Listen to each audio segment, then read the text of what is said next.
que les autres peuvent voir de loin avec leurs yeux, ben, il faut y aller avec les doigts, c'est tout. C'est la seule différence. Là, tu vois, il y a 2 petites vis. Bon, une personne voyante va les regarder de très loin. Là, il y en a 4 autres. Moi, je vais regarder avec mes doigts si jamais elles bougent. Si elles sont un tout petit peu desserrées, je les desserrerai très vite. Malgré les apparences, Patrice ne voit quasiment rien. Des formes, des couleurs quand la lumière est bonne. Un pilote malvoyant qui ne pourra jamais voler en solo et dont l'autonomie bute parfois sur certains gestes. Tiens, tu peux me checker l'huile, s'il te plaît? Comment faire donc pour voler quand on ne peut pas lire un altimètre ni distinguer une ligne d'horizon? La solution s'appelle Soonflyer. Elle a été inventée par des ingénieurs de Thales. Ce que fait l'avion, s'il monte, s'il descend, s'il s'incline à droite, à gauche, ça va m'être signalé par, on va simplifier, un système de notes de musique. Et puis à l'aide du petit clavier qui est ici,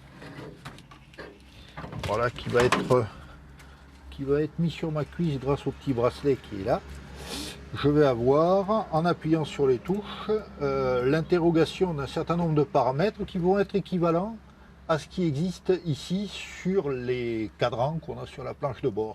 Je vais pouvoir interroger ma vitesse, je vais pouvoir interroger mon cap.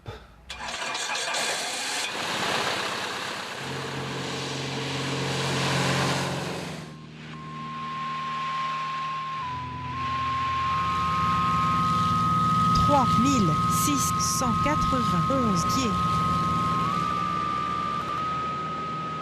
Difficile de réaliser en voyant ces images que Patrice ne voit quasiment rien.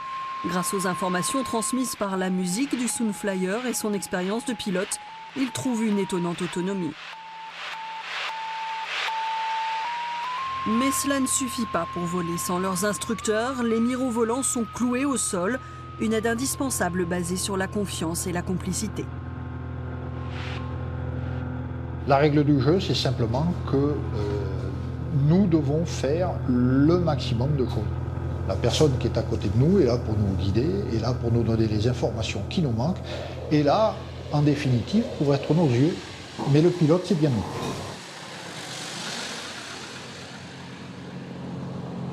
Des fois, on voit des approches un peu particulières, évidemment, mais c'est lié justement à la phase, le temps qu'il existe entre le moment où j'interprète la situation et le moment où j'arrive à lui retranscrire ce qu'il faut faire.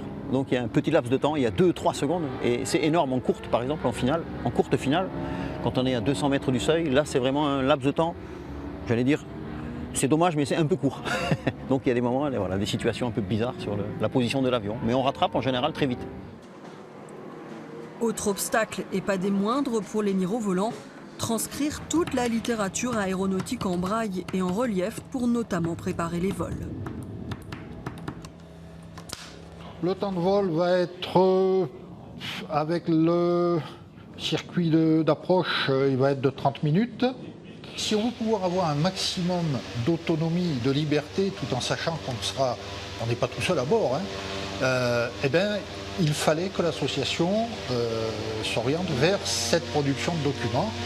Et d'ailleurs, ce que vous pouvez remarquer, c'est que sur tous ces documents, il y a un petit logo.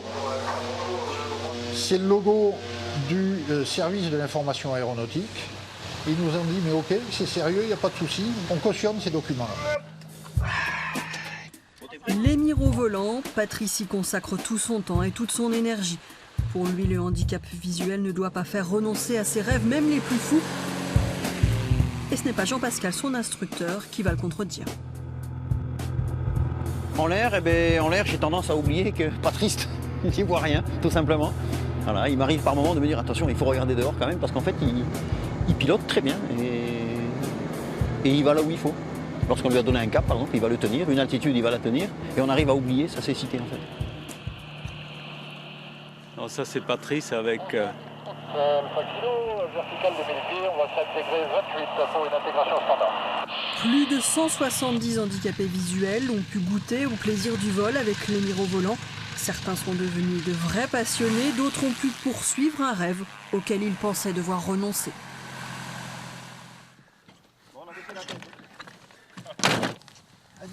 Salut Patrice. Ça va et toi? Je pensais que ça ferait partie des activités que je serais obligé d'arrêter. Et l'année après mon accident où j'ai perdu la vue, a eu lieu le premier stage des mirovolants à Auch. Mirovolant qu'a créé Patrice Radiguet. Donc j'ai pu faire ce stage et j'ai pu continuer mon loisir.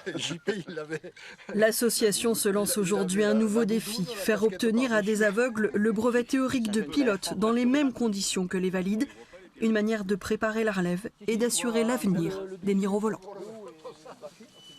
Moi, j'aimerais beaucoup que ça devienne un vrai réseau au travers du monde, parce que ça voudrait dire que l'idée aurait suffisamment progressé pour que dans le monde entier, tous les aveugles sachent que si jamais un jour ils en ont eu l'envie, le rêve, eh ben voler, c'est possible maintenant.